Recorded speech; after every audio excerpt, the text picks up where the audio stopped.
Hi, I'm Consuela, occupational therapist and host of Finding a Foothold.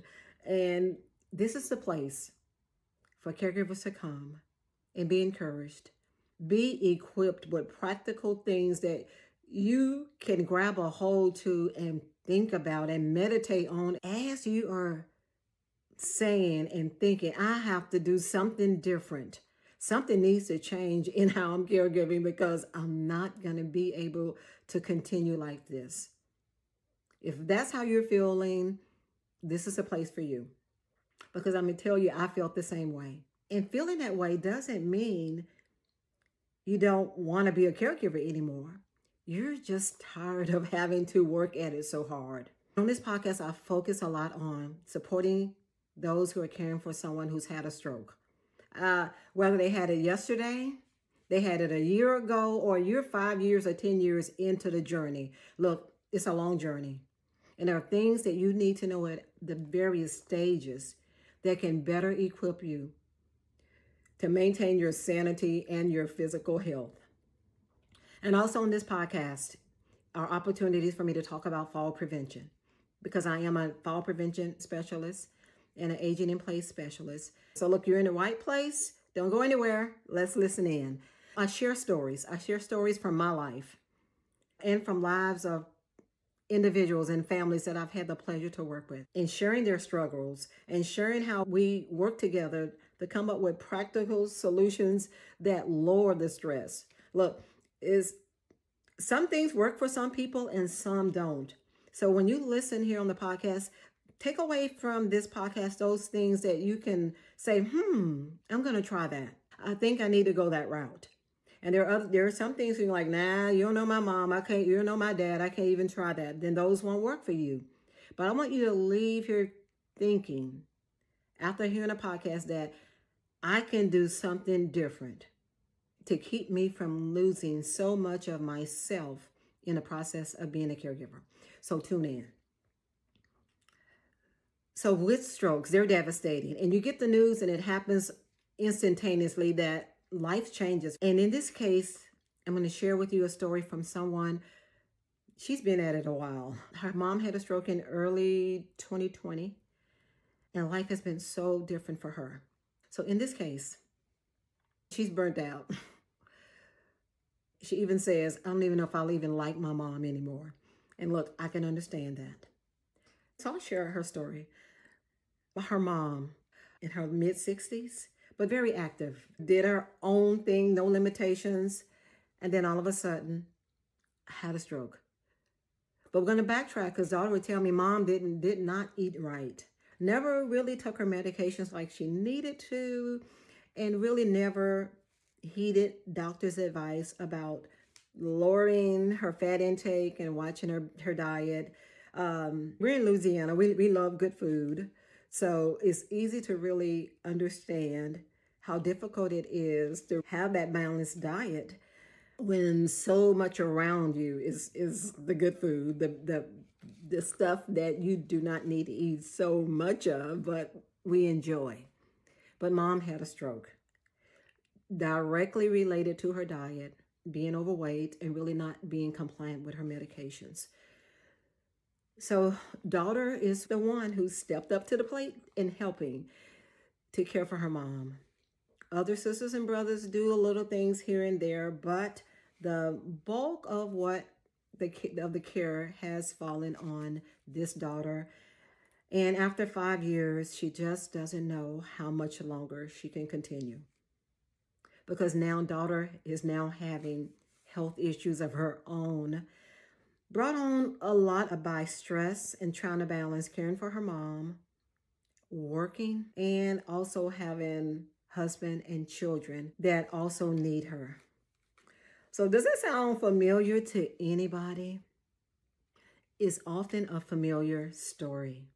It definitely aligns somewhat with my story in that my mom had a stroke, trying to balance working full time, having kids who were in school, and trying to balance caring for my mom who had her ways about things that made things a little bit more difficult for me. So in this case, the client, I'll call her Pat. Pat's been at it for 5 years. And right off the bat, Pat knew it wouldn't be easy because her mom had a really strong personality. Her mom was always independent. And she knew right from the bat that mom would be very opinionated about how her care needed to be going forward. And Pat thought she could comply. And she really worked hard to do it. So let me paint that picture for you. Mom was left with right side weakness. Not to the point she had no movement in that arm and leg. There was movement, but it was not controlled. There was a brace that mom was to wear on her right foot, but she did not wear it all the time. And in regard to her therapy, the therapist coming out to the house. So in the beginning, OT and PT were coming out to the house. So I'm an OT, so I wasn't her therapist, but I can picture the scene. The therapist would come, they would give her exercises, give her instruction on being out of bed and on walking and using the walker and doing the things that's needed to strengthen that weaker side. But mom was never compliant with the exercises. She always told the therapist what they wanted to hear. She made very little progress. Making a willful decision not to put the effort in to make the improvement needed to get better. Daughter had so much resentment because so much was being put on her when things could possibly have been better if mom had only did the exercise. And daughter has a valid point. When an individual makes a willful choice not to get engaged in activities that will better them, it's sort of unfair to put a load of expectations on the caregiver. But we don't want to say that to our parent, but it's something that we definitely think that if they would just do their exercises, it may result in the improvements that would allow for them to be a little bit more independent. So over the years, as therapy and all of those services that you get after the stroke are gone, what happens when that individual gets weaker? Things become more difficult for the caregiver. And that's what this daughter was experiencing. A lot of the lifting, a lot of the demands being placed on her to make sure the dressing, the bathing, and toileting were being taken care of in between daughter having to take care of her own household and her own needs. So we see how frustrating this can be. And it can bring in this guilt that you even feel this way. But that's the reality of caregiving. When someone is taking away from you so much and you're seeing they're not doing their part of the load, it brings in that resentment. Her mom was dependent on the wheelchair for mobility. Mom never wanted to change anything in her house. She was very resistant from the beginning in making changes within the layout of the house, removing coffee tables, like getting rid of extra pieces of furniture that were not essential, that made for more room in a living area, getting rid of the big bed and opting for a smaller bed can be of assistance with some stroke patients in helping them to get in and out of the bed easier. Mom wanted none of that. She wanted nothing changed in the layout of her house. So what did that do? It placed so much stress on the daughter, and it made for mom having a very sedentary life. She couldn't get through certain areas. She didn't really learn how to efficiently move the wheelchair around. And then over time, so much falling on the daughter, and daughter thinking this is the way it is always going to be. It just made for decreased quality of life for mom, and the increased workload on the daughter on trying to balance time in to help mom to do difficult transfers and assisting with other tasks in the home. A common story. So what do you do as a caregiver? It's important that you have hard conversations with your loved one and not wait 5 years to do it. Because in the process, daughter has done a lot of lifting. She's had back injuries, neck injuries, in not knowing what are the proper techniques to assist mom. So, how do we fix a lot of problems like this? Lower the workload, improve the quality of life of both of them. It starts with having hard conversations. And it's not a conversation about you not wanting to be a caregiver. It's how can you be the most efficient caregiver? So if you're listening to this and some of this story resonates with you, let's start unpeeling what are some things that you can do. Number one, taking a bird's eye view of your day and looking at what are these problem areas that make things so challenging for you. Looking from the beginning to the end of a given day, of a given week, and looking at what your roles are. Whether you're living in with that person or whether you're coming and going every day to assist with their care. You want to look at that big picture and really pinpointing those problem areas, those ones that zap all of your time, all of your energy, and cause you the most stress. And then looking at how can you change those particular situations. Is it time to look at maybe getting a therapy eval to come in to do some reteaching? Now, that can be difficult depending on your insurance. But is it possible to talk to your doctor to see if you can get a therapist to come in? Would they approve it for just a month? And do some teaching and really reassess things. And then having those hard conversations with your loved one about their roles going forward on supporting their abilities to be the best that they can be. And then number three, eliminating things that are just too difficult. Either through the determination of that therapist who comes out and says that this is too difficult for you to do in this manner, or you just saying, I can no longer do this. This is too challenging for me. And coming up with alternate plans of doing a particular task.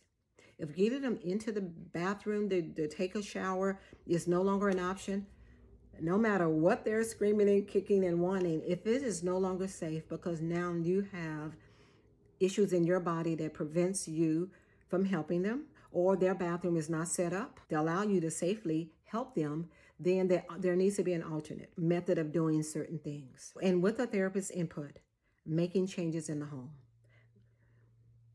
What are some recommendations? Look, there are tons of recommendations that do not require a lot of money.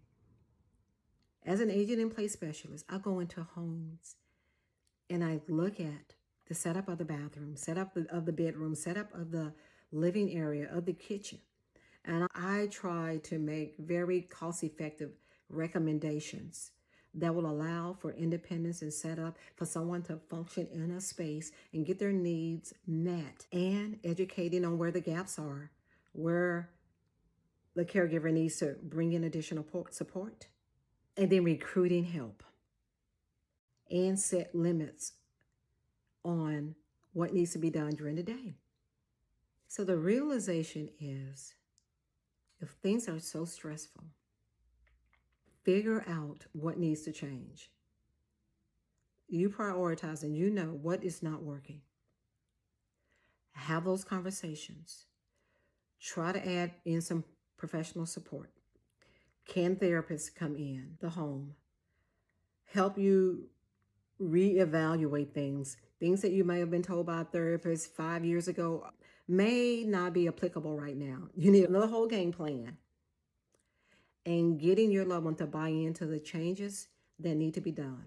That maybe when they're hearing it from a professional, that you're at this level and these are some skills that you have or you can develop now that can allow them to be more independent. And also talking to them about what is no longer reasonable.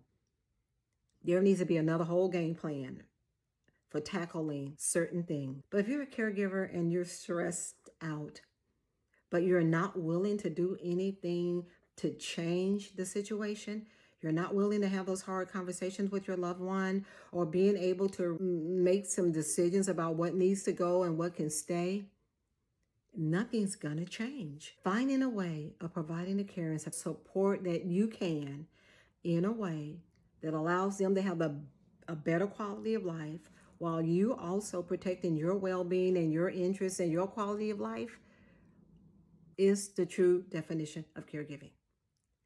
So decide today, are you going to continue just to be mad, angry, upset? Or are you going to make those changes that allows an alignment of what your heart wants to do with what is actually practical? And then finding peace with knowing that certain things will no longer be able to be supported unless other people come aboard, unless other people join in on the caregiving team. So think about that. And I hope you're encouraged to know that even changing one thing to allow for less physical stress on your body and to free you up to do more living of your life, it can change the whole outlook of caregiving. And then when you do that, you get courage to make additional changes. What changes can you make in how you structure your life as a caregiver? It's not about fixing everything that's wrong with them. Strokes leave devastating, permanent injuries that will not change. No amount of work will change that. And it's coming to peace with that, also knowing that there may still will be deficits that you cannot fill, and that's okay. So look, thanks for listening to the podcast. I appreciate it, and take care.